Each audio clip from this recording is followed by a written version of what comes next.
If you want to be the best, you got to beat the best, and the best is blessed, baby. All right, gentlemen, we've been over the rules. Protect yourself at all times. Follow my instructions. Keep it clean. Touch gloves if you wish. Let's do it.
Hosted by Zay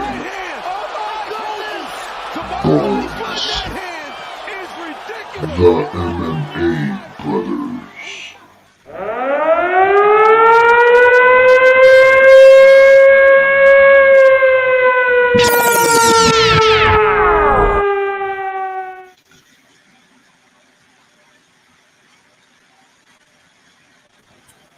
What up, what up? Yo, What's going on? nothing chilling. Great night of fights last night. Yup. Thanks everybody for tuning in. This is your boy Zay, And this Bones. and we're MMA Brotherz. We're here to review a pretty good card from last night, UFC 296, Covington versus Edwards. What was your overall thought of the event? In the way it was kind of like a roller coaster because, it just started out just taking you up on many highs. And then we'll get to the main event later. The main event wasn't as deliverable as the other fights, but overall, I thought it was a good card. Yeah, it was pretty good. If I had to say, did it live up to expectations as for when it was first announced? No, I don't think so. But then when you ask yourself, well, was it enjoyable? It's like, yeah, it was pretty good. Well, we definitely had a candidate for knockout of the year. And this is no recency bias either. Nah, this is no recency bias. I don't even think you could say that's candidate. You just gotta call it the knockout of the year. Damn, that's crazy. With that being said, let's take it from the top, though. I believe the prelims were pretty much all finishes, with the exception of maybe one fight. Yeah, and that one fight was probably fight of the night too. Yeah, at least in one fight of the night. All right, I got my screen ready to go. No problem. The first fight was Martin Buday versus Shamil Ghaziyev. Yeah, that fight was just one-sided, like one-way traffic the whole time. Martin Buday, I feel like they could have stopped the fight for him early in the first round. Shamil just came out pressing on the gas. I feel like Buday tried to take him down like twice. Once he realized that was not going to happen, he just kind of stayed on the back foot the whole fight, eating shots. They actually could have stopped in round one because I felt like,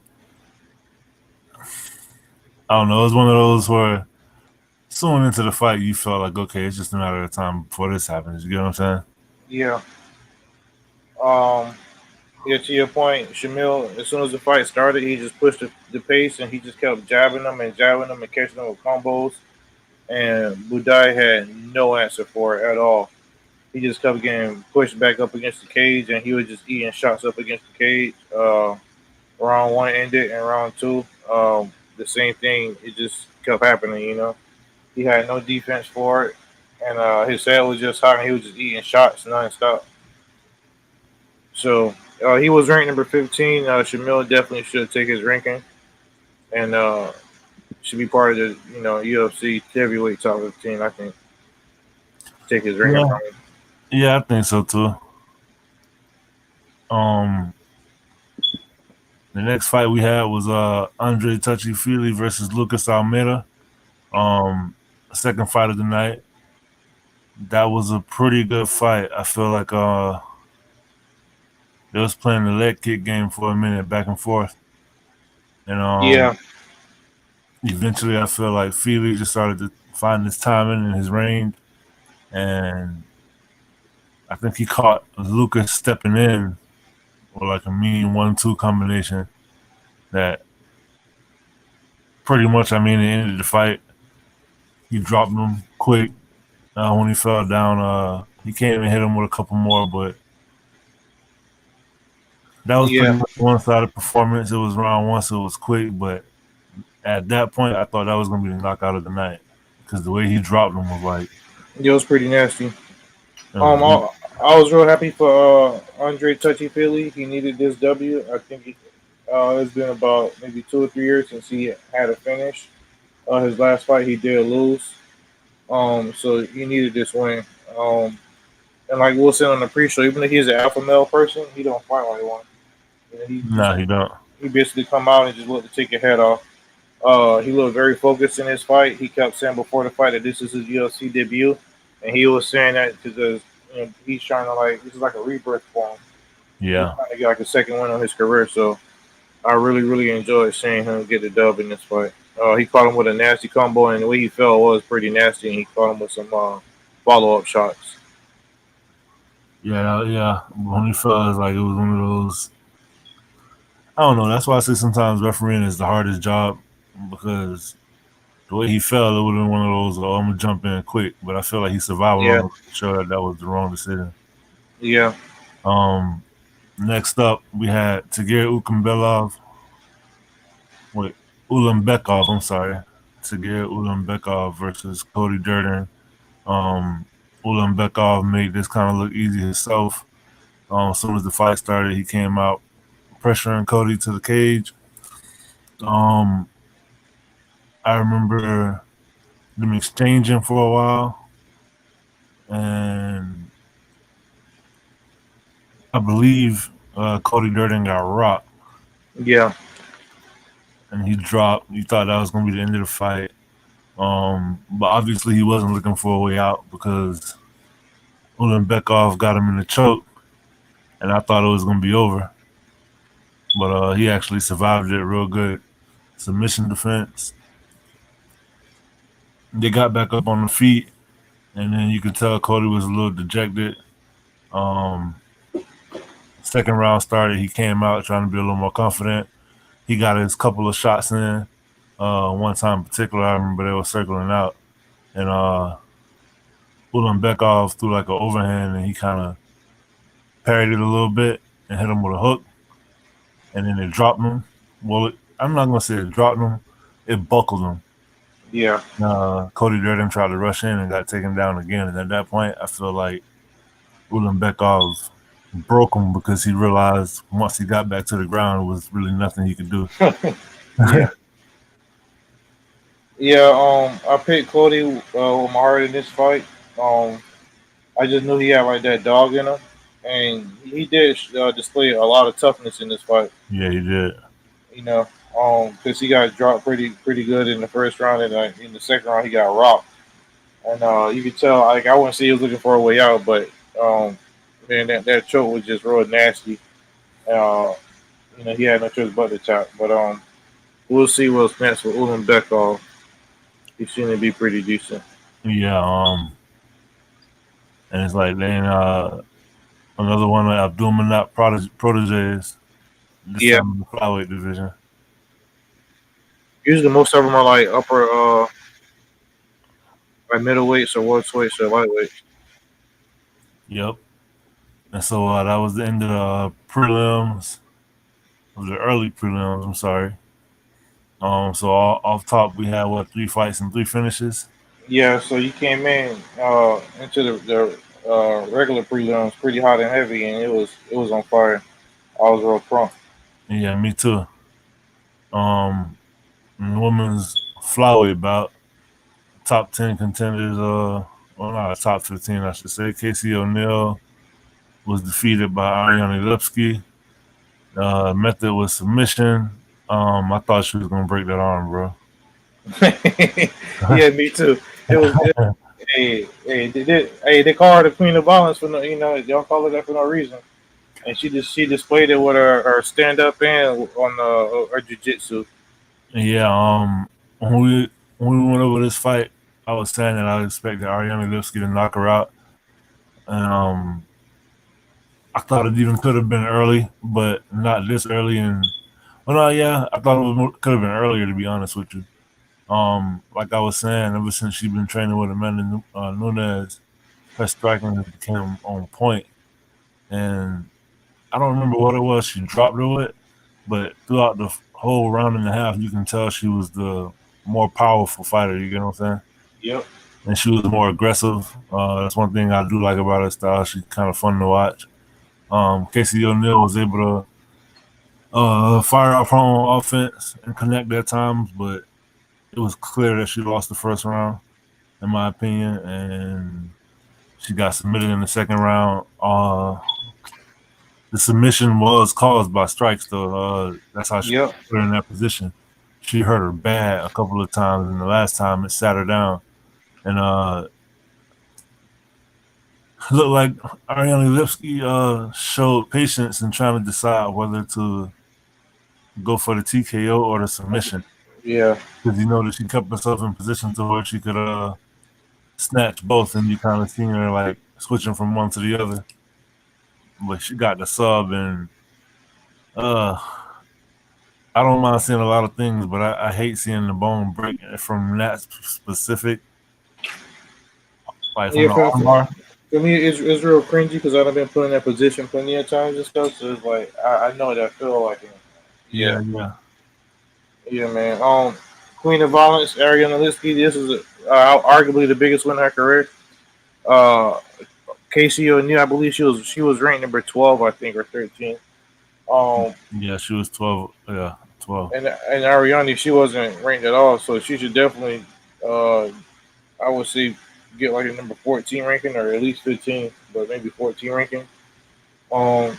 Casey O'Neill, she did have a bad injury and she took a little layoff, and I believe this is her second fight back. So I'm wondering if maybe she's still, hasn't fully recovered, or maybe it's just, mentally she's just not there or something like that. I'm not sure, but I don't want to see nothing away from Ariane. I feel like she just don't make excuses. Yeah. I ain't gonna say nothing away from her. Yeah, she did. I feel like ever since she been with Amanda Nunes, she kind of turned a little page on her career, and she been, just thrashing, basically. Man. But she definitely fun to watch, though. Definitely fun to watch. The way she had that armbar, it was just so cringeworthy. Yeah.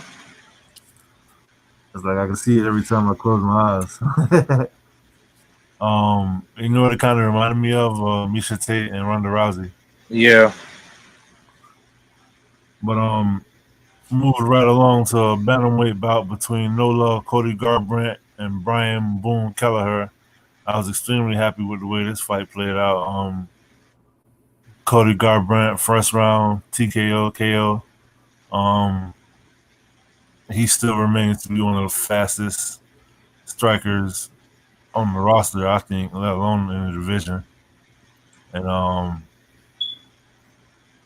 feel like Kelleher had a good game plan with the leg kicks. I never seen Cody really eat leg kicks like that.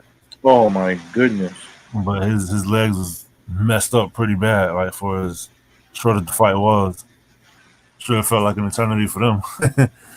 But he just kept countering the kicks with fast combos, and I think he eventually sat Brian Kelleher down with like a nasty overhand.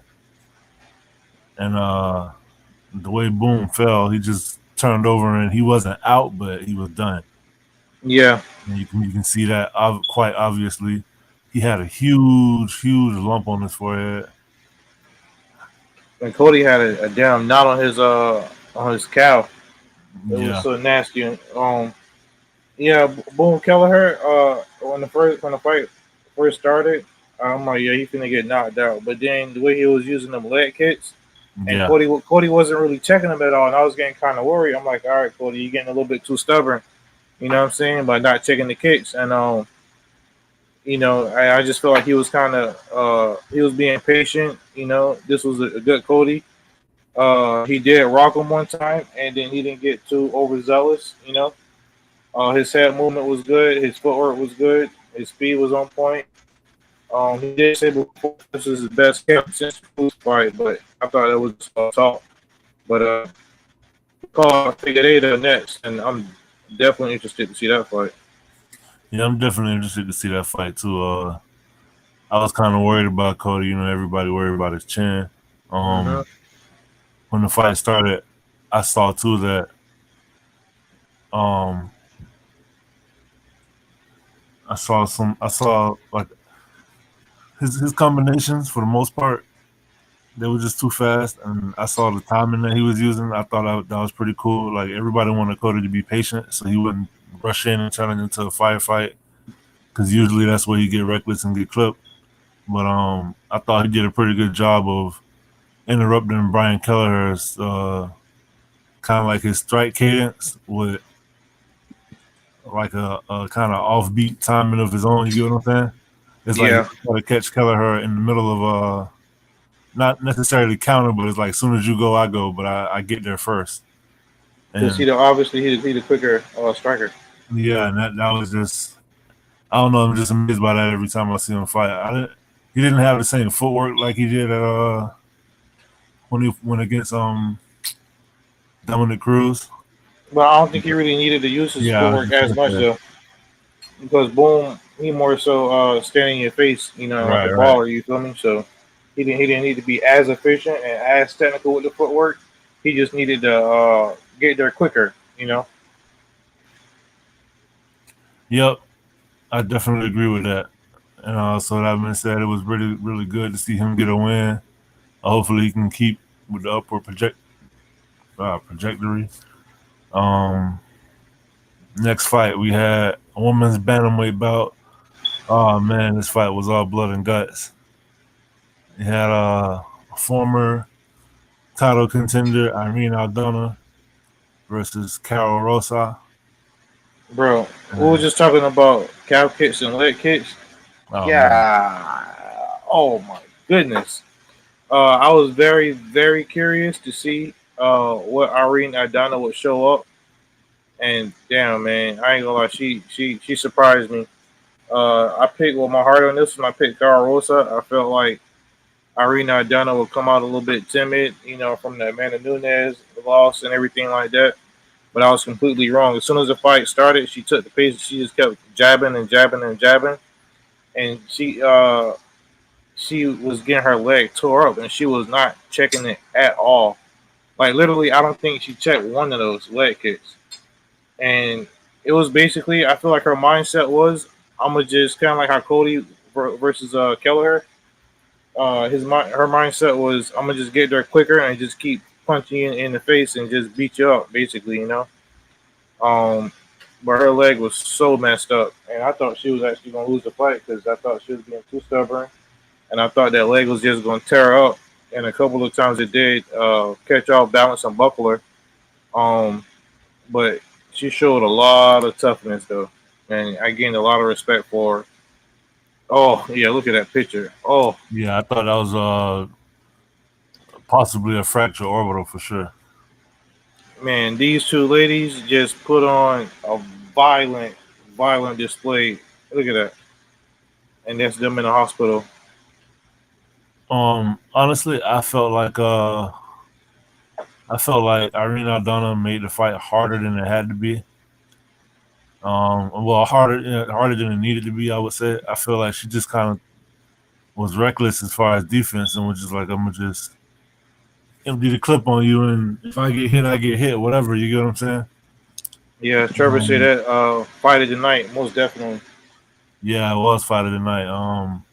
They put on a hell of a scrap. It was pretty primal, as you can see the pictures. I agree with you. I feel like Irene Aldana ate a lot of unnecessary punishment, especially to the leg in the first round. Um, what was really interesting to me though is how, like, I don't know, I just feel like she chose the path with the most resistance. You get what I'm saying? Yeah, Not she taking could. anything Yeah, away from Carol Rosas, but I feel like if she would have just been a little bit more technical, but I kind of feel like Trevor said, "Look at this shit." I kind of, and that's what I love about the sport too, though. Like, You can we sit can go there to and beat the war, hell out of each other for and 15 then, minutes and then end up in the hospital together and still be cool. yeah, Because you can't go not to respect. exactly. I'm gonna say you can't fight with somebody like that and then not respect them afterwards. Nah, I agree 100%. Because both of them could have went out. You know what I'm saying?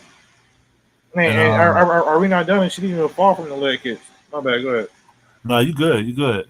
But I was gonna say, I feel like she could have had the crisper like boxing technique. You feel me? If she would have just, I feel like she tried to overcompensate for her last performance. I mean, she But hey, did. I take a performance like that over. Hey, because bro, she needed a performance like that to convince me. You know what I'm saying? That she's back and that I can take her serious again, and that okay, maybe if she win another fight or two, she can get another title shot. You know what I'm saying? Yeah, I feel you on that.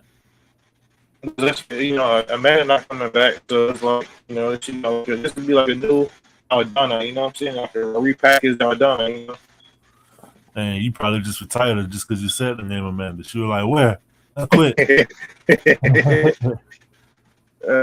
Yeah, man. So this is definitely going to be candidate for fighter of the year. Yeah, I still have to know what fighter. In my opinion, I got a whole I different fighter here.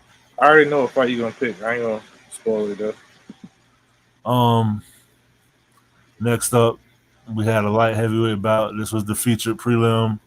Um, Atomic Alonzo Minifield versus Dustin Jacoby. I feel like Alonzo Minifield fought more controlled than I thought he would in this fight. I feel like every now and then Dustin Jacoby would have his moments and then get a little too confident, or he thought Alonzo Minifield was probably more tired than he was, or he probably thought some of the power was draining because they was going later into the rounds. But he would get a little careless every now and then and try to start trading, and then quickly realize that's not what he want. Dustin Jacoby, very tough guy. I don't see how he didn't get put out. And I believe it was the second round, maybe once in the first two and in the third. Actually, Yeah, I was just he gonna was say all 3 rounds. he was actually almost knocked down in all 3 rounds. And you can tell one of them really hurt him because he got a takedown at the end. No, he didn't get a takedown; it was clinched up, and you thought he would have recovered, but after being clinched up for like 2 minutes, when he disengaged, you can see that he was still wobbly. I feel like both guys hit some powerful shots, but I feel like the power difference was extremely obvious in this fight. I got a question, bro. What's up? How good is Dustin Jacoby? Because I sleep on him a lot. I guess Which one was the quarterback? Yeah, I think Jacoby was the quarterback and Minifield was the linebacker. yeah, Um, but yeah, it's like I never thought that he was really someone to be taken serious and everything like that. But then his last fight against Kennedy and Zechiku, who's not to be slept on, he did knock him out. And in this fight, I thought he was going to get knocked out. My prediction was him getting knocked out in the first round or whatever, because I thought that Minifield power would be way too much for him to withstand. Which, in a way, it was because I mean Minifield dropped him in all 3 rounds, but it's like Jacoby was more technical, and besides him lacking or whatever every now and then. He was winning the fight, but I don't know. I kind of feel like, would you say Menifield won the fight or no?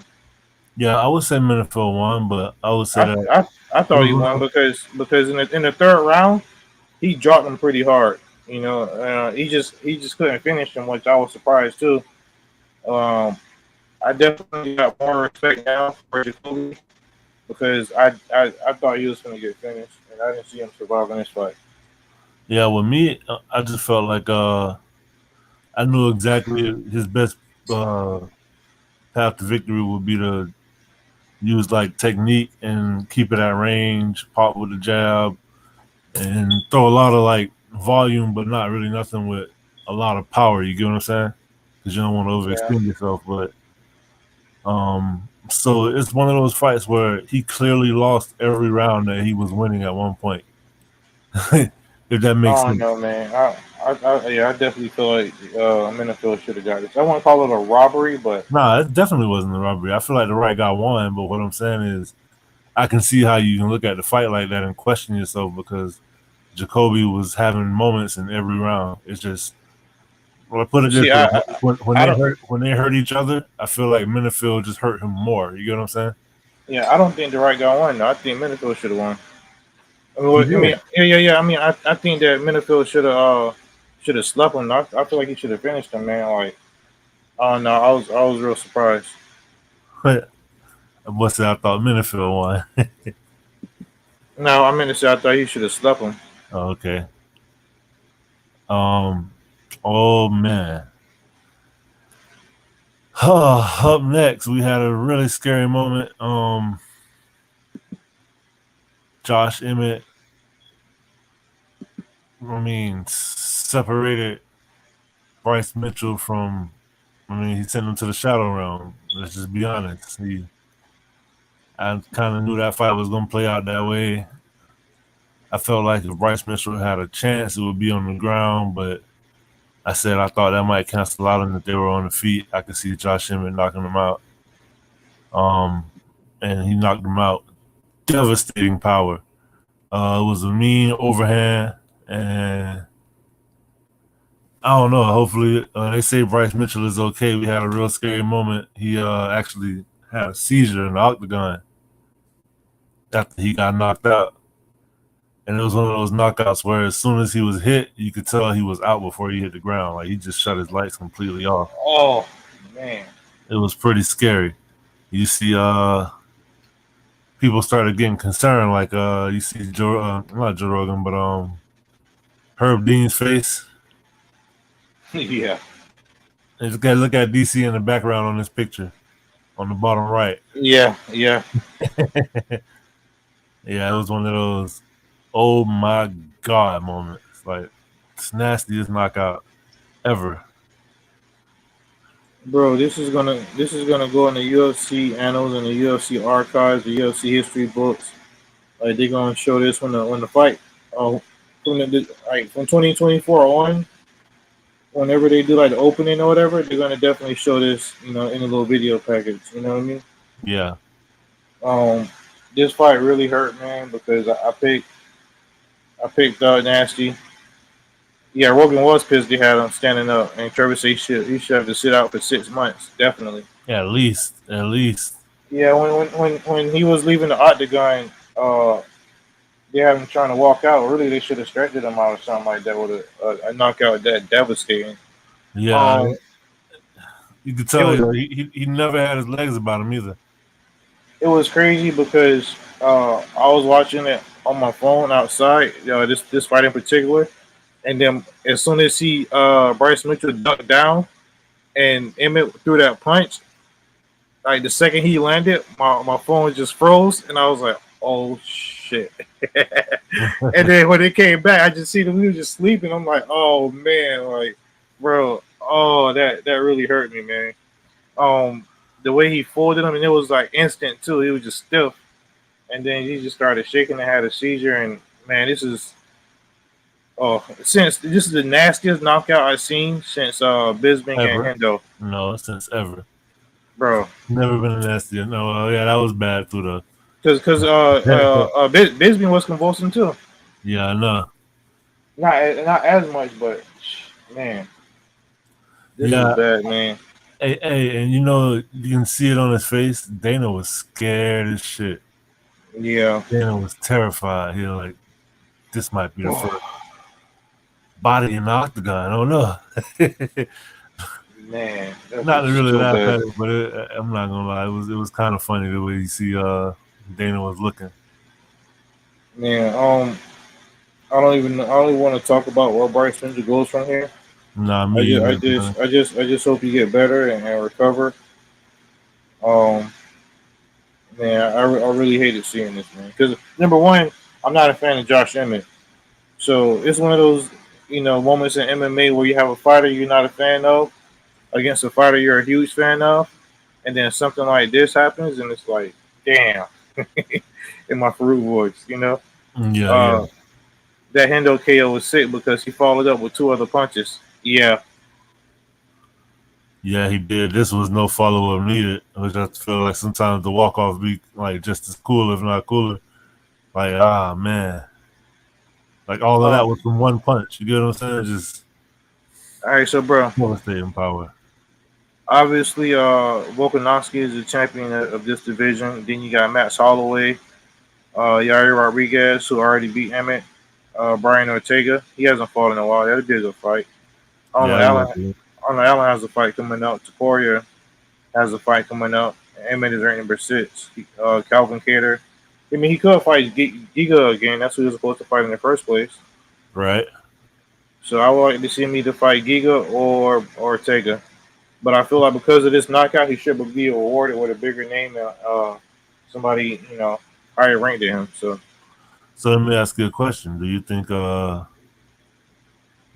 Josh Emmett got one more title run in him?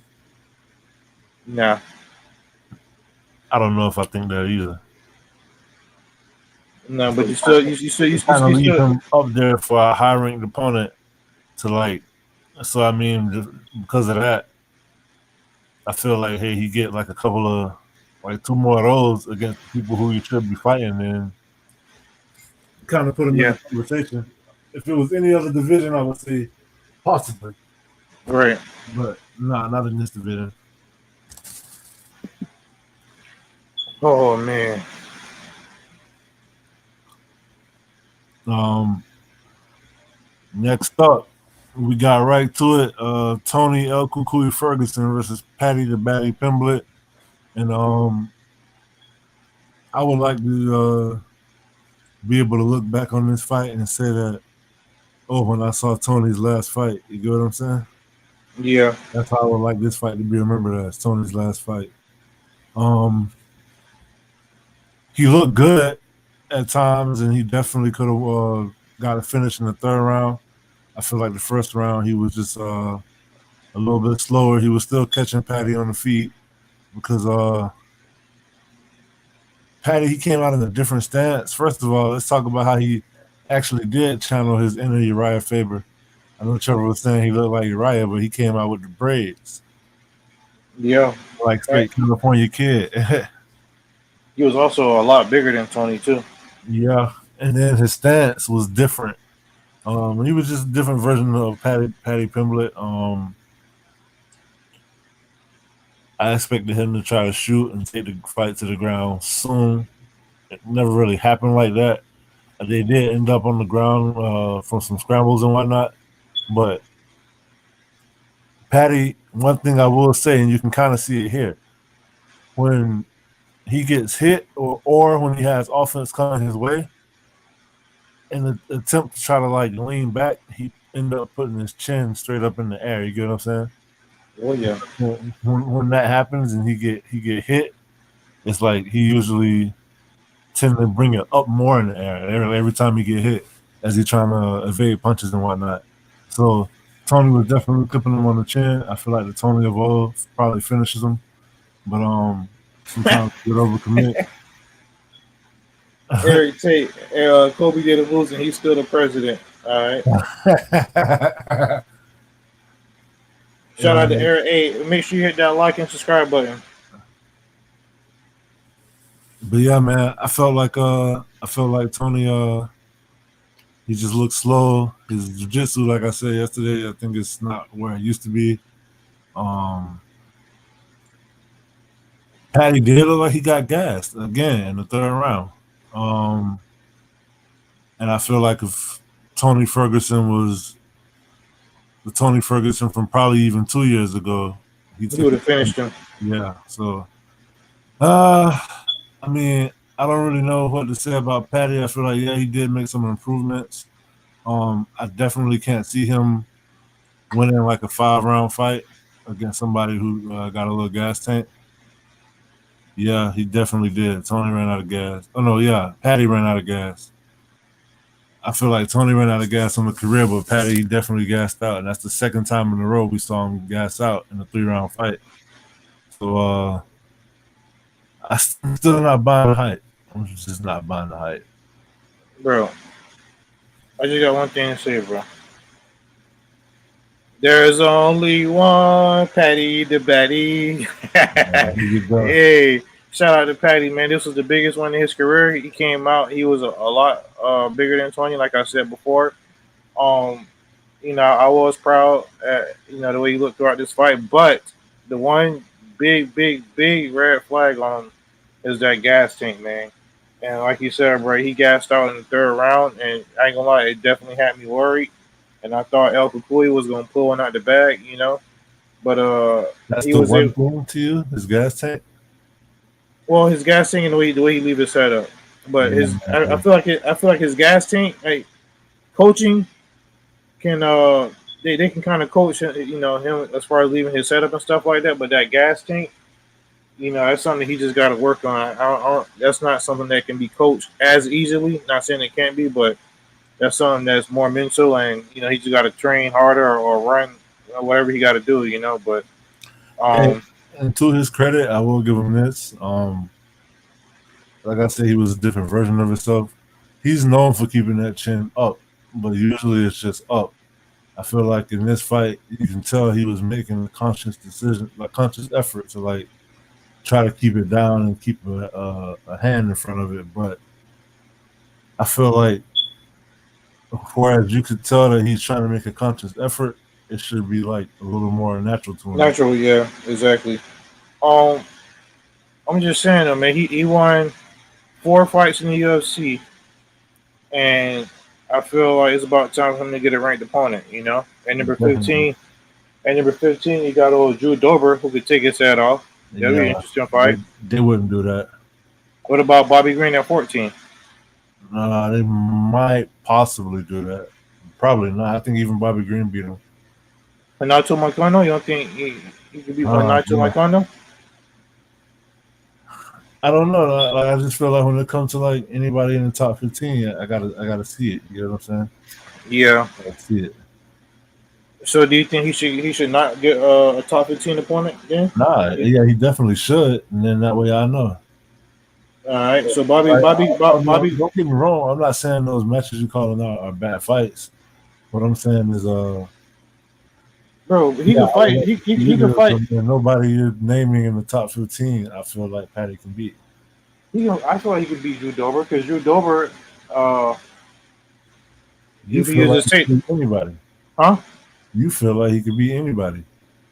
Drew Dober, Bobby Green, Renato Moicano. Yeah, it's 15, 14, 13. He could beat all 3 of them. I don't think so. No, at 12, you got Benoit Saint Denis. So now when you look at the number 12 guy in the division, I feel like you can't find a person besides maybe Patty and Molly McCann that'll say that they think Patty can beat the number 12 guy. Yeah, and I agree. You know, he still got a lot of improvement to do. So I wouldn't, because you got 12, you know, and then you got Rafael Dos Anjos, Jalen Turner, Dan Hooker, Rafael Fiziev. So, and don't forget, Frevola probably gonna be. Oh, he out of the top 15 now, right? Frevola been calling for that fight. Yeah, I know. And see, that's what I'm like. I don't know. It is what it is with Patty. I'm not convinced yet. All right. Next up, we have another fight in the welterweight division. At one point, this card was kind of going to be like the welterweight showcase, but you had 4 welterweight fighters pulled out of this card. But moving right along, you had Shavkat Nomad Rakhmonov versus Stephen Wonderboy Thompson. This fight also played out exactly how I thought it would. I was saying that Wonderboy, if he was gonna win this fight, he had to keep it at range, use his counters, his kicks, just his long range weapons, and try to stay on the outside of Shavkat. But I said Shavkat could stand with him if he closes the distance and get him in the clinch and do like the dirty boxing and whatnot. You can't really play into Stephen Thompson's wheelhouse and strike with him from that range because you're kind of like asking for it. You can see that. I feel like Thompson's kind of awkwardness was confusing Shavkat a little bit. I feel like he thought he would be able to counter Stephen Thompson, but he probably underestimated how fast he is in and out. But he kept it in the clinch, and then pretty much had him pushed up against the cage for the majority of the first round. Second round comes out, and they noted in his corner, shout out to Lou Sasai. What up, what up, what up? Thanks for joining, Mike. But yeah, when Shavkat, when his corner told him that they don't want him inside, but they want more knees to the body, you can kind of read between the lines and see that they were saying knees to the body from the clinch. So you could tell that was the game plan the whole time. Yeah. When he took Stephen Thompson down, shout out to Stephen Thompson too. He had pretty good takedown defense. But when he got him down in the third, he kind of like just got the Dagestani handcuff from one side, put his arm behind his back, and I thought we was going to see another vicious arm sub, it would have been almost like a Kimura. But instead, he ended up taking his back, choking him out. I felt like Wonderboy probably had 5 seconds left in the round when he tapped. So I kind of felt like he wanted out, like he was done, not necessarily that he got finished. I felt like he got broken. Yeah, I mean, I expected Wonderboy to get thrashed in this fight, but I'm disappointed because he heard that clapper when it was 10 seconds left, you know. Yeah, he breaking up a little bit. Is that better? Yeah.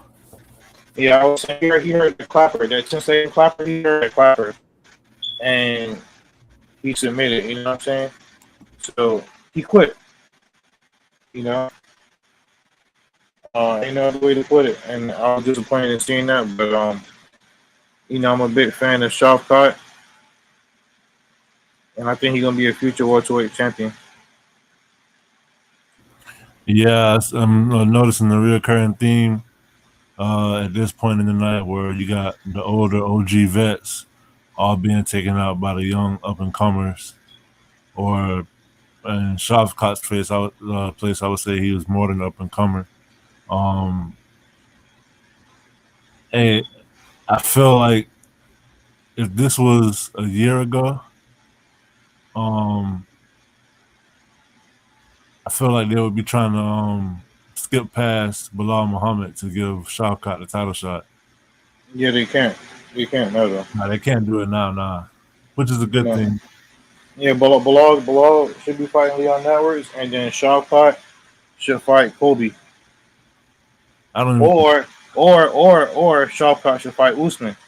Because Shavkat need one main event, a fight night main event or something, give him 5 rounds, and then give him a title shot after that. Because he's going to beat whoever he fighting next, no matter who it is. And then he got the 18. Oh, wait. I want to retract that statement. He's going to finish whoever he fights next. Yeah, he got that 100% finish rate. That's what makes it even scarier. Like 18-0, 10 subs, 8 KO, TKOs. You want to do it on the feet? You want to do it on the ground? You want to do it on the clinch? It don't matter. You're going to get destroyed. Either way, you're going to get destroyed. And that's what makes him the boogeyman. Yeah, man. Next up, we had the flyweight title fight. this is a fight that I expected. It was a good fight, but I expected more action from it. Alessandro the Cannibal Pantoja defended his belt successfully against Brandon Raw Dog Revel. Um, I felt like started off very fast paced. I feel like Pantoja is the master of kind of making you fight at his pace. He'll start the fight off, get you going. He coming straight forward, Terminator style, and he'll get you into a war.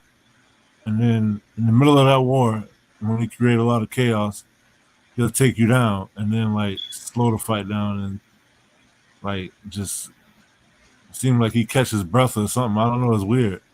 Right? Because like if you look at the way, yeah. I'm also laughing because you stole one of my points too. But yeah, go ahead. It's almost like even if you look at the fight with him and Moreno, it's like he would start off fast, and then it's like he would start getting caught. He would slow down, and then he would all of a sudden just take the fight down.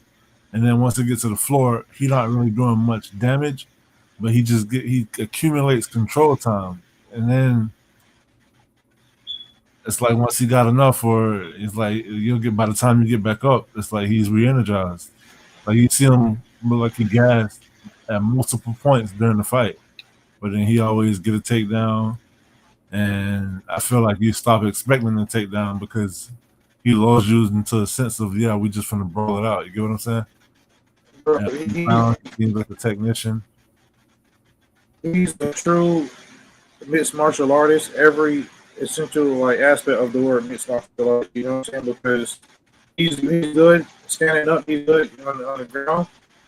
He mixes things up so well, you know. And it's like in the Moreno fight, he was getting tagged, you know, he was getting pieced up, and then he'll, like he's about to go out or something, and then he'll get a takedown, and then he'll wrestle like maybe a minute or two, and then he'll get up, and then every now and then he'll piece you up. You know, it's like from every aspect of the game, he's pretty good. Royval, he wasn't as aggressive as he normally is, but also he didn't want to, come out gung ho because he didn't want, that's how he got finished the last time they fought, but by submission. He did bring it, but it wasn't the Raw Dog that kind of got him to the dance, I would say. But also Pantoja, like you said, he looked like he tired. He looked like he about to gas out or something like that, and then he'll take you down, and then he'll hold him there for like a minute or two. And then, just when you think the referee about to stand him up maybe or something, he'll start, getting some good ground and pound in, some very effective ground and pound or whatever. Overall, this was a good fight, but he clearly did win the fight. I feel like he's just a better mixed martial artist than Royval overall. Yeah, I would agree with that. One thing Royval was doing that I thought was pretty nice was he started trying to time some of them takedowns with I felt like when he first came out, he was throwing that front kick up the middle, not really to connect with it, but just to kind of act as a deterrent to a shot. Yeah. Trevor said both competitors in the co-main and main were taking the school for 5 rounds. Yeah, I can kind of see that. I feel like this fight was definitely 4-1. Royval won in the last round. Pantoja looked gassed, but again, he was still able to get the takedown. But there were a couple of times in this fight where Royval connected nasty knees to the body, and I thought Pantoja was getting ready to go down, but it's almost like he fell into the takedown. Yeah, powered straight through him pretty much. What's up, Mike? Shout out to Mike.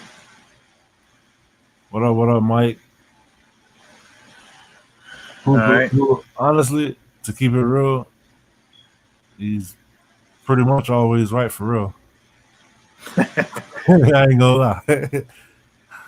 Hey, all right. So who you think Pantoja should fight next? I think I feel like Manel Kopp got a fight coming up. Against Mataus Nicolou, right? Oh yeah, see, I feel like they did. I mean, Manel Kopp, he already lost to Pantoja. Brandon Royval just lost to him now. Brandon Moreno lost to him. I really think it's probably time. Kai France, man. But Kai France got to be in the fight. I want to see. No, That'd be a because best matchup. Like as far as if you're looking for a fresh matchup. bro, you can't do that because Kaikar France lost to uh, Brandon Moreno, and then he lost to Amir Albazi. But he didn't lose that fight though. No, he didn't. But I don't want to see the awarded with a title shot. But I feel I'm on. You know what it remind me of? Don't tell me. Yo Romero. Nah. Getting a title shot against Stylebender. What you want to say? That's an even better example. So yeah, I'll stay with that. Yeah. All right. So I'm looking at the top, maybe 10. You got Brandon Moreno at number 1. I feel like they should hold off on that one. Amir Albazi. I would watch that for a time though. Yeah, I would too. Amir Albazi, Brandon Royval. Amir Albazi, I don't think he should be rewarded for his last performance against Kaikara France. But see, that's what I'm saying. So, but just stay with me, bro. Hold up. So you got Amir Albazi, no. Brandon Royval, no. Kaikara France, no. Number 5 and number 6 is fighting each other. Matas Nicolou and Manel Kate, no. Alex Perez and number 7, and then you got Muhammad Makayev at number 8. Bro, you got number 9, Matt Schnell, and number 10 is Tim Elliott. Give him a title shot. Hey, I wouldn't be mad at that. Give him a title shot. Even though Makayev just beat him. Yeah, you're right. He just came to short notice. He got the experience. I wouldn't be upset with that. All right, I don't like all his logo on it. He's Mike say facts. Always right. Zay is wise. And Mingo always showing love. All right, let's go ahead and move it on to the main event. Oh man! All right, so the main event. We had your boy. Hey, good old Donald Trump. Hey, it's crazy how everybody just like he get the loudest ovations when he walk into these UFC events. Hey, Trevor, I know you love Kobe walkout music. That good old Kurt Angle, man. Yeah, as soon as he was walking out, I'm like, I bet Trevor eating this up right now.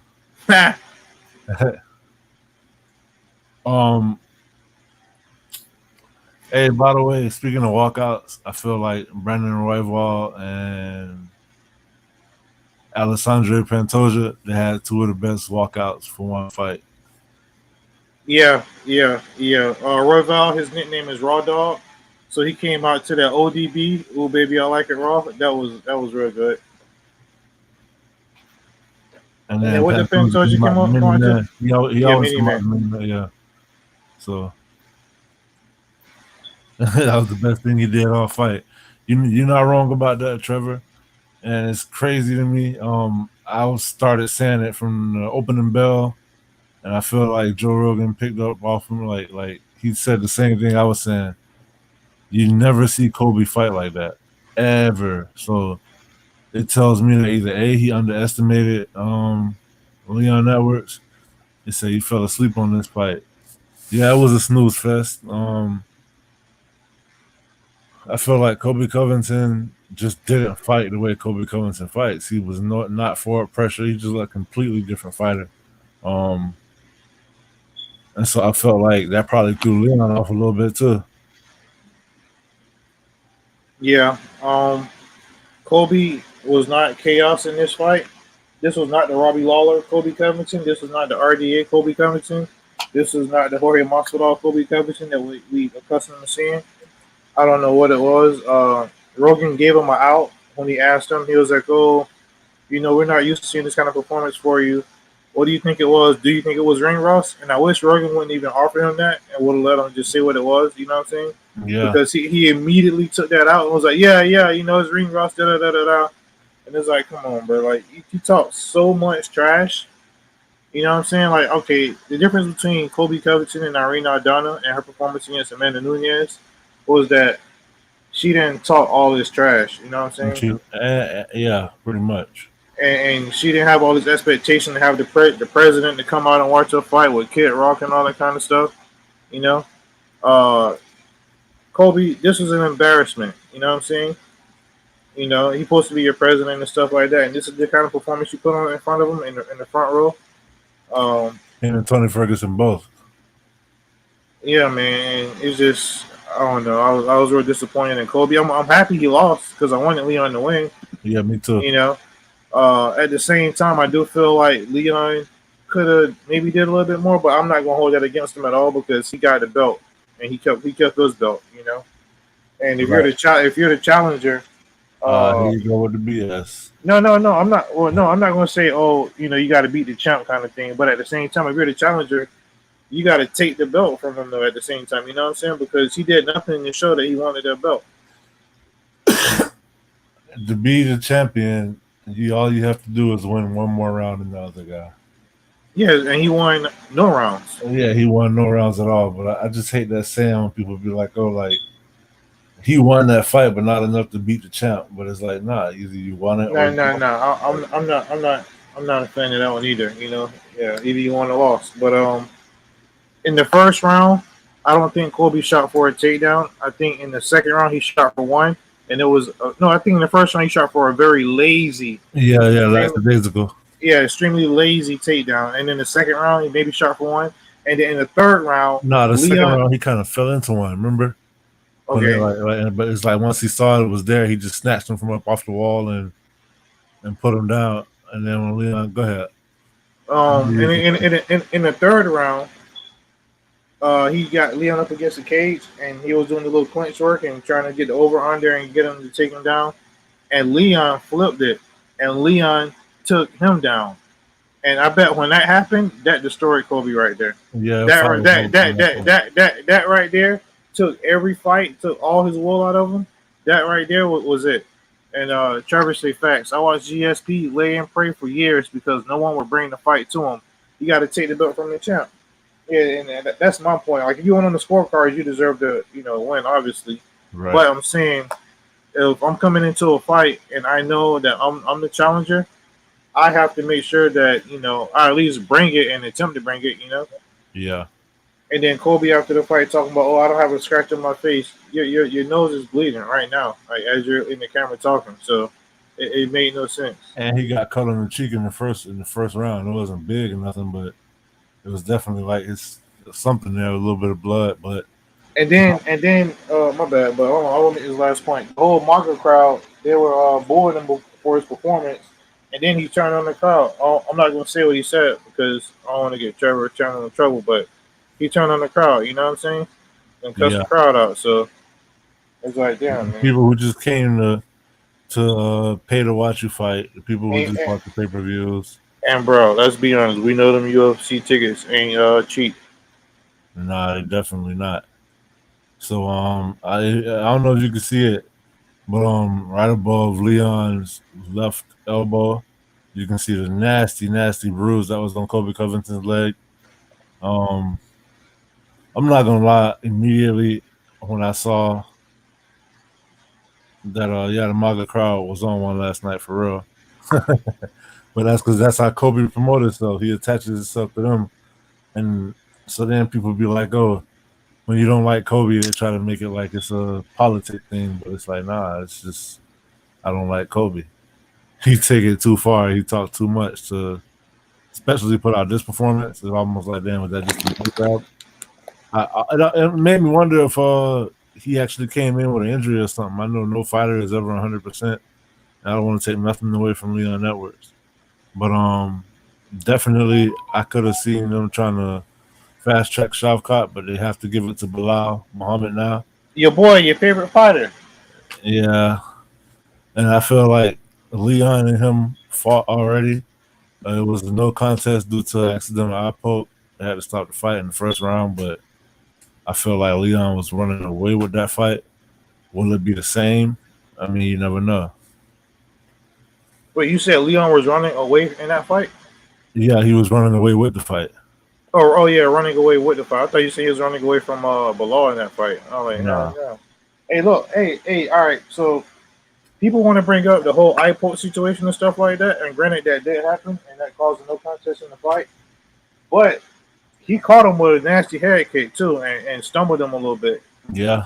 And he was piecing up Bilal on the feet. So let's not act. Systematically taking him down. Exactly. So let's not act like that was a real close and competitive fight, and Bilal was doing this thing. People sleep on Leon's defense as far as his clinch defense, his takedown defense and everything, you know, because I thought Kobe would be able to take him down, but even when Kobe did try and got in better positions, he couldn't take him down. And when he did take him down, he got right back up. Kobe was 2 for 10 on takedowns. That's insane. Trevor said, I want to see the strike count for this fight. Let me try to pull it up. Yeah, the 2 arrows.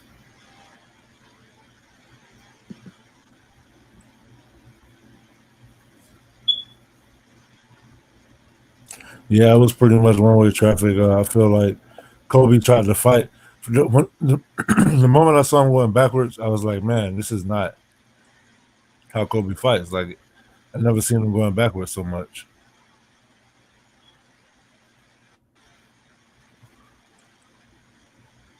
All right, so total strikes. Like say Leon got 65, so Kobe's 109.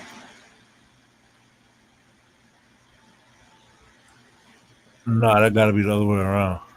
You got to be right. Yeah.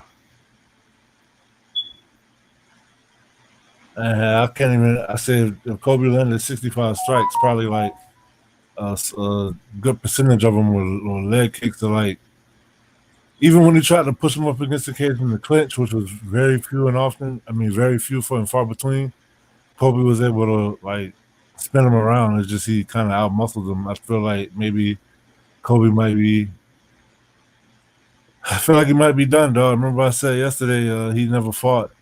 when they first announced this fight, I picked him to win, but when you look at his resume, he hasn't fought anyone in their prime. Yeah.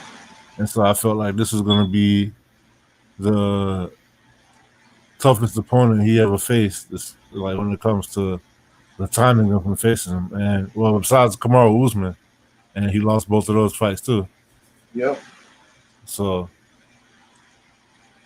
Yeah, say 65 to 109.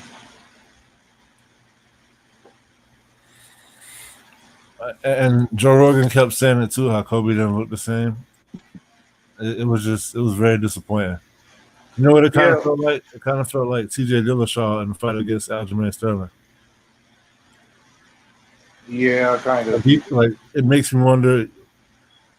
Like, but he's definitely gonna come up with an excuse. Kobe isn't the kind of guy that's gonna lose and not take an excuse with him. Nah, he's not. You know what I'm saying? But, you know, won't make excuses, though. You feel me? So, overall, it was a good card. Like I said, the prelims outperformed the main card as far as action and finishes and whatnot. You were just saying it yesterday. People be asking, "Dang, you watch all the early prelims and everything?" Yeah, that's why. You know, like I don't know. One thing that I can say about MMA that's a little bit different than boxing, in my opinion, is the placement on the card doesn't always mean that this fight is going to be better than that fight. You get what I'm saying? Yep. And that's what kind of make you want to tune in and watch the whole thing. The fights at the end can probably have higher stakes, bigger meaning to them, but before we get up out of here, Trevor, we are working on the little end of the year presentation thing. So we're gonna have that to you real soon. As far as fighter of the year, KO of the year, sub of the year, getting all our categories and everything together. I'll get that to you so you can have your pictures ready. Hey, I got a question. What's up? So, why don't we explain to the people what happened with Sean Strickland and Dricus Duplessis? Oh, all right. So last night they were doing the little. Hey, hello, wait. I want you to explain what happened and then tell me how you feel about it. But before you All right, go ahead. Say what happened, and then I'm gonna fill you in on something after that. All right, so basically they were doing the little shots where they show, hey, this UFC fighter on screen, everybody, wave and all that kind of stuff, the little cameo appearances. So they showed Dricus Duplessis, who's the middleweight challenger for Sean Strickland's belt, and then they showed Dricus, right, and then he's saying what's up to the camera and stuff like that, and then the next shot, well, you see Sean Strickland, and then I immediately realized, oh damn, Sean Strickland is literally 3 rows in front of him. Why would they do that? You know what I'm saying? But and then Sean Strickland, Hey, he didn't speaking even. of when you say why would they do that, they asked Dana White, and then he said that he said, "You want to know who the asshole is that seats these guys next to each other?" He said, "Me." That was stupid, right? He was like, Yeah. "Yeah, it was one of the dumbest things I ever done. I don't know how it got past me. It's my fault. I own up to it. That was just All right. Well, that's it. That's all I want to hear, bro. He took the blame for it. That's it. We good. yeah, But so basically, bro, it was so smooth because Sean Strickland was on camera, right? And obviously he can see because he's on camera. He can see Dricus behind him. He knows Dricus behind him, and without even turning around, he just put back like a little gun, a handgun, and he just started shooting them a little bit. You know what I'm saying? And then so that was pretty cool. And then Dricus kind of like a little embarrassed and kind of trying to play it off a little bit, and then the camera cut away from him or whatever. You feel me? And then so that was that. But we found out later that when that happened, after that happened, Sean Strickland, he told Gilbert, all right. Gilbert, Trevor said he got it, so he gonna play it. all right, let's see it.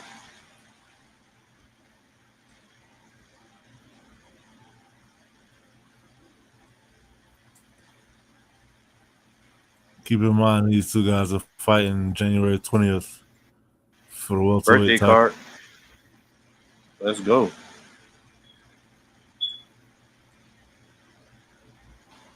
Bro, they just added so much hype and animosity to this fight. Yeah, they did. But by mistake, I mean,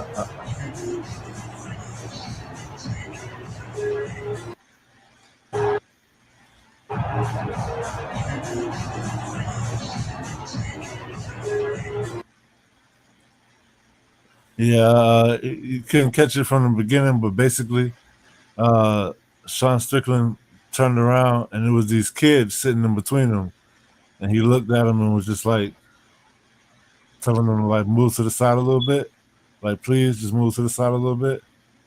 And then the kid moved and he ran and jumped over the chairs and Bam.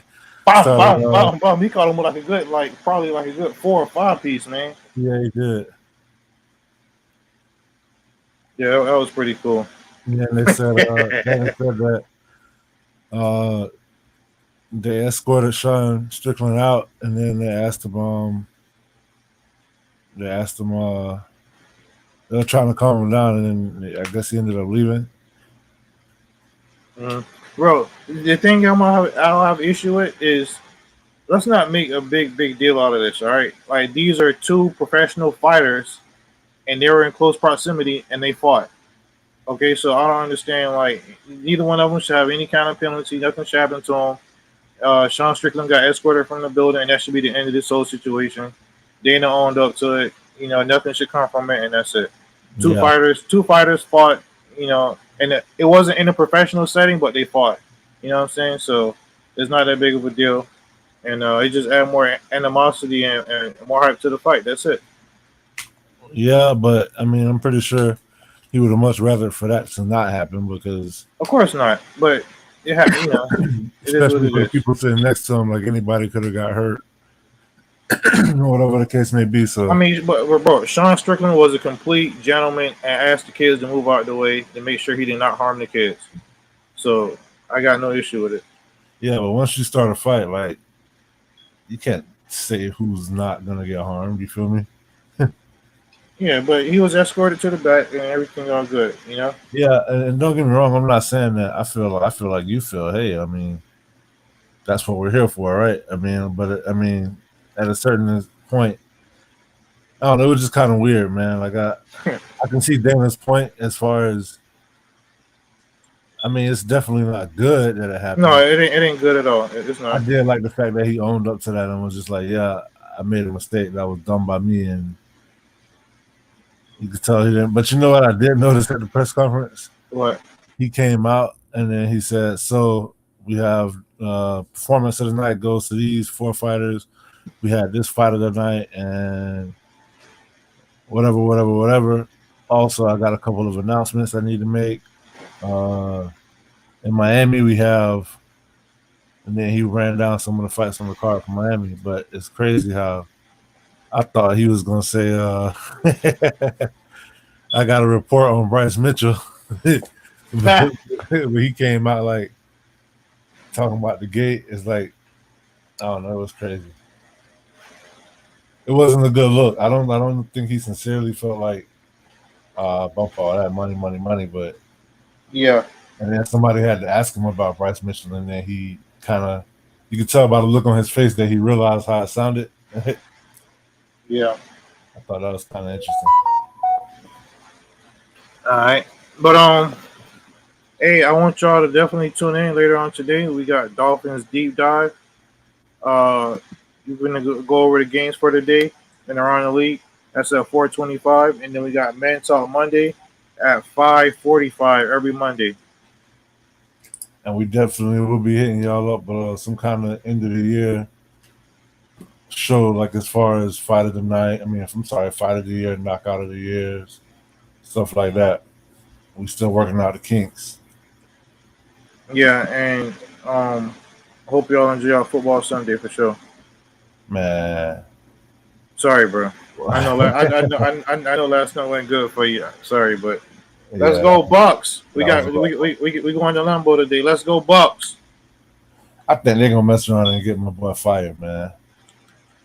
Yeah, hey, listen. If y'all fire Tomlin, we need to immediately fire Todd Bowles and bring Tomlin in.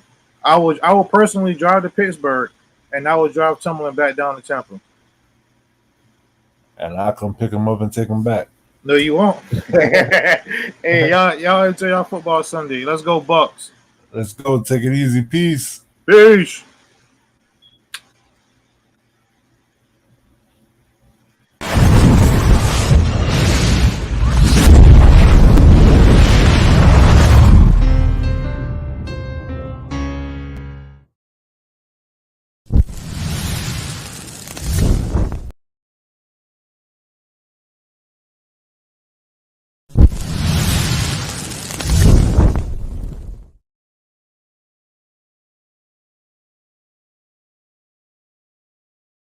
If you want to be the best, you got to beat the best, and the best is blessed, baby. All right, gentlemen, we've been over the rules.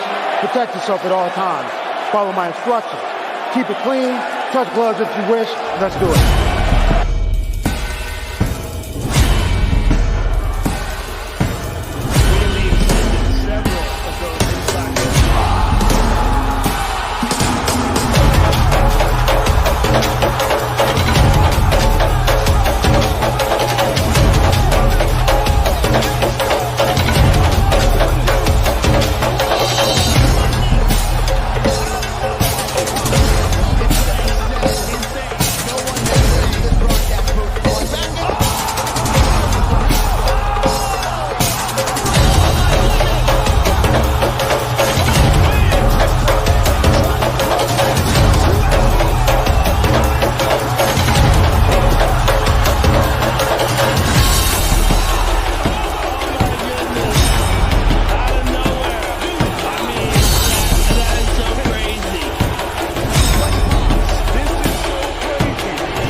Hosted by Zay and Bonez.